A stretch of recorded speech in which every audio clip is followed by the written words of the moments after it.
સુરતના અલથાણ ભીમરાડ ખાતે શિવ રેસિડેન્સીના પાર્કિંગ દિવાલ પડવાના મામલે સુરત મનપા દ્વારા ડેવલપર્સ, આર્કિટેક્ટ અને સ્ટ્રક્ચર એન્જિનિયર તથા સાઇટ સુપરવાઇઝરના લાયસન્સ સસ્પેન્ડ કર્યા, જ્યારે SVNITના એન્જિનિયર દ્વારા રિપોર્ટ આવ્યા બાદ પરિવારોને ફરી રહેવા દેવાશે।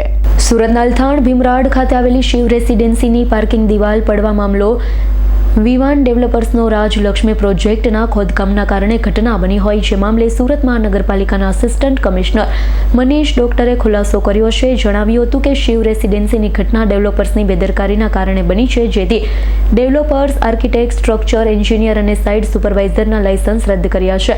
આ વિસ્તારના આસિસ્ટન્ટ એન્જિનિયર કેતકીબેન શુક્લા, નાયબ શહેરી વિકાસ અધિકારી ધર્મેશ પટેલને શો કોઝ નોટિસ પાઠવી મહાનગરપાલિકા દ્વારા ડેવલપર્સની બાંધકામની રજા ચિઠ્ઠી રદ કરી દેવાઈ છે। ડેવલપર્સનું મહાનગરપાલિકાએ અનિશ્ચિત મુદત સુધી બાંધકામ બંધ કર્યું।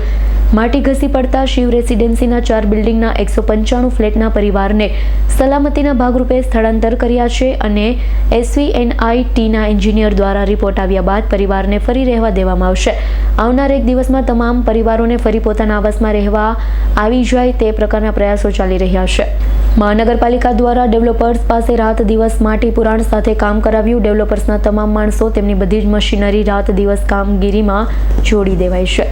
આપ જાણો છો તેમ ભીમરાડ વિસ્તારમાં વિવાન તરીકે ઓળખાતા પ્રોજેક્ટમાં બેઝમેન્ટ અને ડી વોલની કામગીરી ચાલુ હતી।